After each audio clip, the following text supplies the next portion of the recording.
Well, I don't know how to turn that shit off. I don't know how to do it. Nice to see you, Bob. Nice. It's very comforting hearing your voice. I don't know why. It just soothes me, makes me feel better. Oh, that's nice to hear. So I'm here to talk to you about Nobody. Usually, you know, when I think of you, I think of like comedy. When I watched the trailer, you were action-packed. Do you have an angry side to you that you got to let loose in this film? Yes, I have an angry side to me. Just ask my kids. A lot of times I look more angry than I actually am. I think I inherited this from my father, an ability to go from 0 to 80 in 1 second. I think I put it to good use in this movie, Nobody, where the character has kind of pent up frustration. He's in this job that he doesn't like and that he gets shit on all the time. He's just been dying for a moment to let it loose. I wish they'd have picked my place, you know? Why didn't you take him out? I was just trying to keep the damage to a minimum. We're gonna play a game. You need to pick your pet peeves from the most annoying thing in the world to absolutely fine. Nail biting. How much of a pet peeve is that? Oh, huge. Listen, I'm easily annoyed. Watch out. Chewing with the mouth open. Oh, that's number 1. Really? What's so bad about it? Listen, I just have to suck it up. I hate the sound of people eating. Little stickers on fruit. Okay, those suck. Are they really necessary? They get stuck in your teeth and then, you know, autocorrect while texting. It sucks. It's working too hard. Yeah, it's doing too much. You don't have to change every word.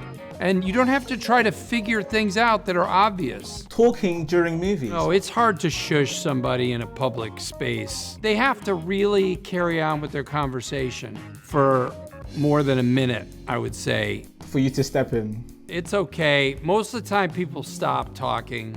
Wooden cutlery. That's okay. Okay.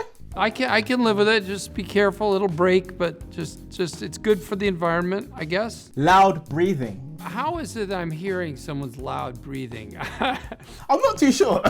It's not a big problem. Odd numbers. I try not to be superstitious in life, but I am a little bit. Paragraph texters. Yeah, listen, the whole point of text is to keep it short. You're not supposed to just have a rambling conversation.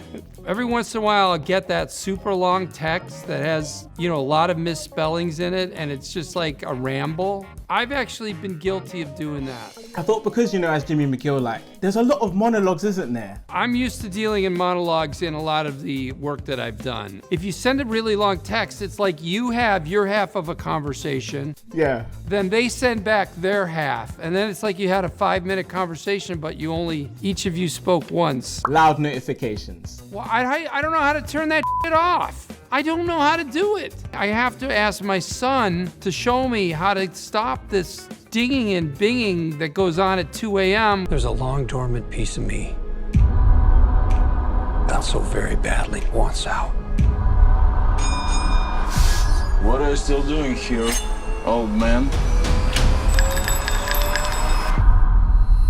I was reading somewhere that you've been training for this role for 2 years, right? It was a real challenge, and the reason it took me 2 years is I was really starting from zero. I did all the fighting is me. No CGI, no stuntmen. No CGI, no stuntmen. Okay. Right from the start, it was about this movement, and which is like a variation on all these movements that are stolen from different disciplines. My favorite part of making Nobody was the action sequences. Going through this fight and figuring it out and pulling it off. It's a joy when you get a moment right. I can hear the passion in your voice, and it's making me more amped to see this film.